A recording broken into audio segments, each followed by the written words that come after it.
as you can see, we got a lawn bow here. No, it's a lawn boy.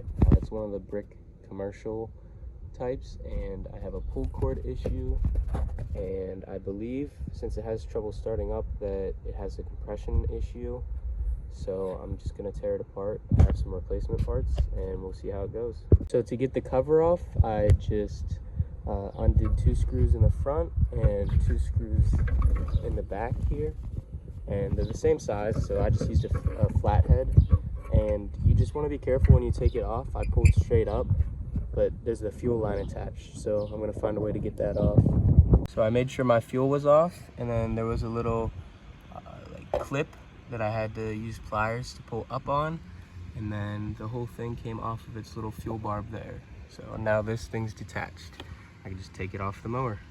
Next, I loosen this by taking the Phillips screws out of it, and that allows me to expose this nut here. So this nut was 11/16, and to get it loose, I had to jam this in here and just put tension on it, and it was able to break this nut free here, because if not, you just end up spinning this, and then you can't really do anything to get it loose. This piece just pulled straight up out and exposed this, so I'm gonna see what all I can do with it. I see some small parts, and I don't really want to lose them or lose track of them, so I'm gonna put them all in a little tray here. Everything seemed to just lift right up off of there. Next, I'm gonna take off these 3 screws holding this part in and take that off.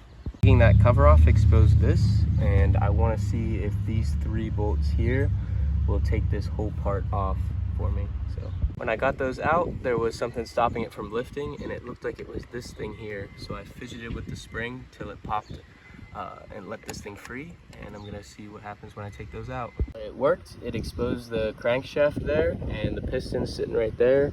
Now this whole deck is out of my way, and I feel like I have more room to work on taking the head off of the piston. I stuffed an old t-shirt in there so nothing else can fall in and ruin the engine later on, so this will help keep dirt and stuff out just for the time that I'm working on it.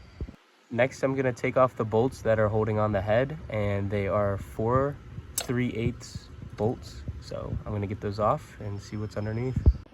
I got all the bolts out, and now that I wanna take this off, I'm gonna make sure that this piston here is at its bottom part of its stroke just by rotating this back. And then this should just come right off, hopefully. I was able to get it out and expose the piston, and it's looking pretty black, which, I mean, this is very old, so it's been through a lot. That's the inside of its cylinder. I'm definitely gonna clean this out, and I'll try to install these new piston rings. I ended up going with a parts cleaner, so while that's soaking, I'm going to try to replace this oil seal here. So I'm gonna use this pick and try to get this one out and then put this one in. After a little bit of work, I was able to get that one out, and I had issues with these little needle bearing parts falling out, so I just stuck some grease on them so they all stick together. So that's my one tip. And then I cleaned this out with a rag just because there was a lot of grime inside of here, and I want to be able to put this new one in without any grime. Make sure you install it the same way it came out. Mine had the spring facing down, so the spring is now facing down, and I'm going to seat it with a socket that matches the outside of it, because the outside is metal. If I smack it with a hammer, it should just go down and seat. There's a little lip under there to keep it from going farther. So with that, our oil seal is seated, and it's seated evenly because we used a socket. So it should be good to go. And now I'm gonna head over to the parts washer and use a toothbrush to scrub off all that grime. So after a decent amount of scrubbing, I think that's about as clean as it's gonna get.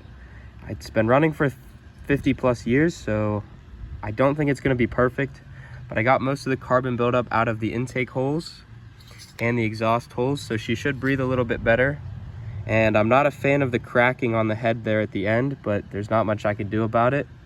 Since we're doing piston rings, I figure that I have a cylinder honer from a previous project with a 350, and I want to put a crosshatch pattern in this cylinder. So I'm gonna attempt to use this because it's spring loaded. It should fit inside of here, and I'll try to make a crosshatch pattern out of it. I'll be using this oil here to make sure that there's not too much friction on the metal. I figured I'd explain this a little bit more in case you guys didn't know. I got lucky that this fits inside this little cylinder here, because compared to a 350 cylinder, it's very small. But basically this is gonna rotate. I have it going clockwise, and as it does that, I'm gonna go up and down with it.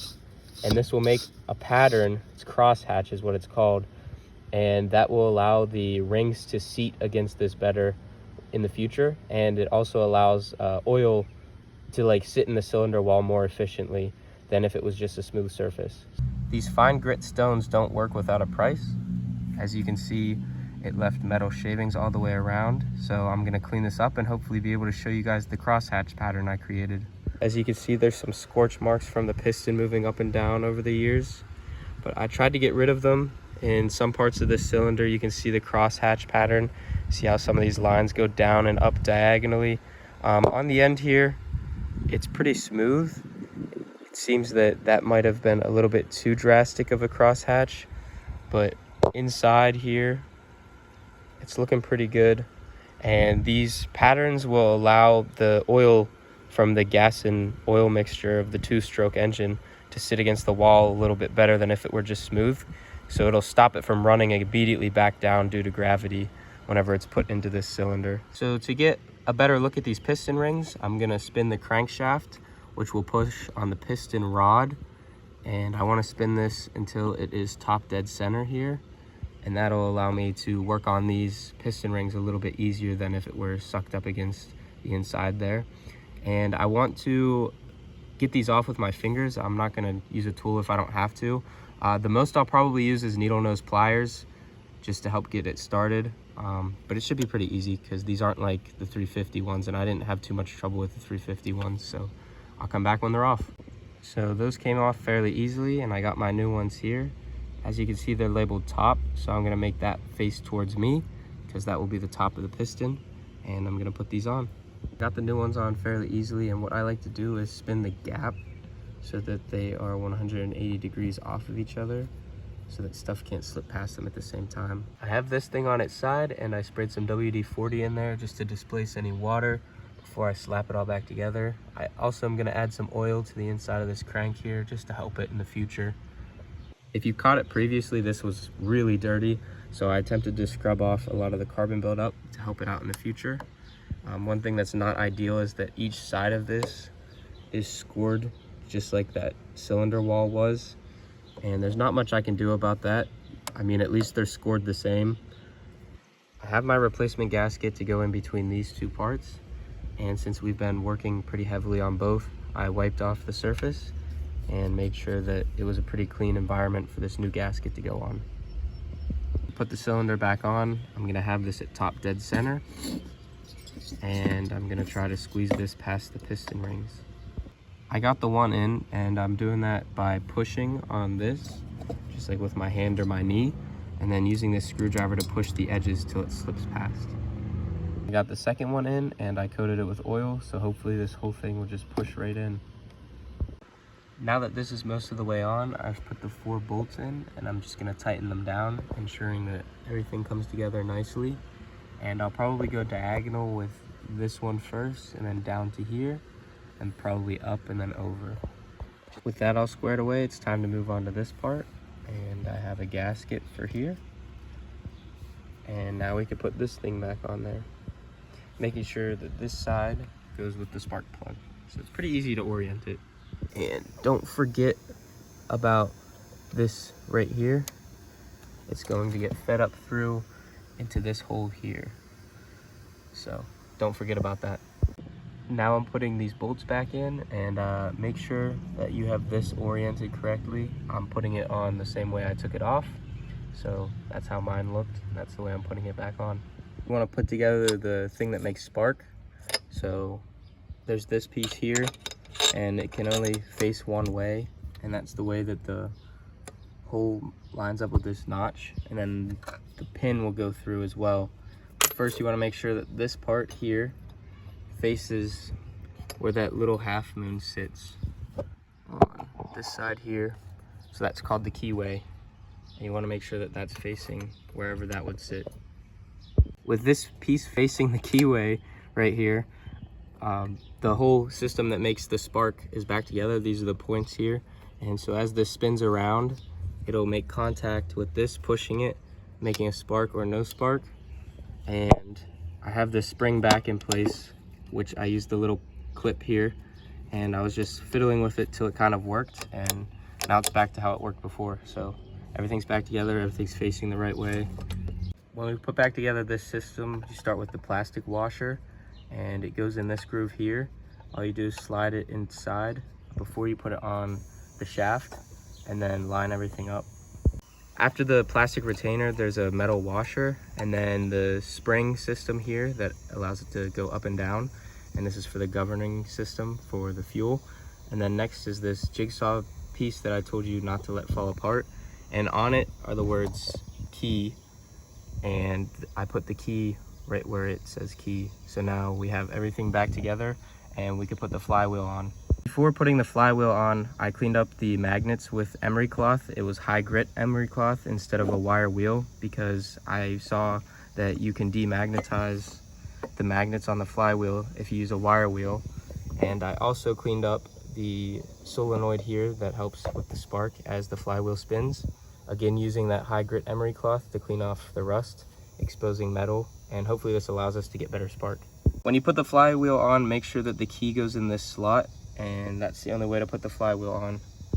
Don't forget to put the washer underneath the nut whenever you bolt back on the flywheel here. And as I was doing that, I saw that you can set the point gap to 0.02 inches, and that gap would be in between this here and the flywheel magnet. So I'm going to get a feeler gauge and make sure it is 0.02 inches from each other. I'm using a 0.08 and a 0.12 brass feeler gauge to get the 0.02 inches. And brass is so that it doesn't stick to the magnet as you stick it through here to set the gap. And then to set the other one, you want to take this out, rotate it, and then stick this one through the same way you did the front. Next, I wanted to see if my spark plug actually made spark. So I found the magnets here on the flywheel, and I get them close to here, and I spin it back and forth like so. And every once in a while we get a little spark. So I know that this is gonna run when we put it back together. I also wanted to replace my dirty air filter, and all that's holding it in place is this retainer clip and a screen. And I got the new one right here, which will just fit right inside, just like that. And so that'll let air in, but not all the dirt and the grass being thrown about. So pretty simple to change. Just like that, put the clip in. Right now we're going underneath the deck here because there was a bolt right about here that held the whole pull cord assembly in place. And it was a 7/16 bolt with a little piece of metal there holding everything up. And once I took that out, this thing just fell down. So now we got this out, and we could try to swap out the spring that's broken. And what I'm seeing right now is this clip here is stopping everything from going back. So I'm gonna take off this clip and then pull everything out so I can get to the coil spring here. I got the spring out, and from the looks of it, it's not broken. So maybe it's just stretched or bent in a certain way that it doesn't work. And these two shafts aren't the same, so I'm just gonna take this spring out and put it in this one and then put it all back together, because this doesn't even have the gears that I need. See how this is a toothed end, and the axle, or like the shaft, is longer. So I'm not gonna use this whole thing, I'm just gonna use parts of it. I got this part apart, and it looks like this spring is going to fit right into the part I need it to. So in order to transfer it, I'm going to have to take it out of its coiled up state, which is gonna suck, but I think I can get this coiled back into the two of these once I get it out of this. Like I said, it's a mess, it sucks, but I should be able to just spin this around and tighten it slowly over time till it fits into this one, and then we'll have the new spring ready to go. It definitely wasn't easy, but I got the ribbon spring in there, and now I should be able to pull my string and it'll just come back in. I have it all put back together, making sure that the spacer part of this gear is on the bolt side here, because that's how I found it. And I put the snap clip back on using some channel locks, so it wasn't too difficult. Wanted to show a little demonstration now that it's all put back together, and this part will be inside the lawnmower. This side will be facing the outside. Whenever I pull the string, it coils back up. With the demonstration, I proved that everything works, so I'm gonna get everything put back together here. And it starts with this piece of metal, and it's got the 90-degree turn, and make sure that faces towards the engine of the mower. And it'll kind of catch on something up in there. You'll be able to see it whenever you go to put it in. And we'll see once I put the shaft in its place, I'll put this screw back in, and hopefully I'll be able to turn the engine with the pull cord. I've got that all squared away, so I'm gonna put the cover back on and make sure to hook up my fuel line and go from there. Hopefully it'll start. To start it, you're gonna wanna have it in the on position and push it down to prime it a few times, like 5 or 7 times, and then pull the cord.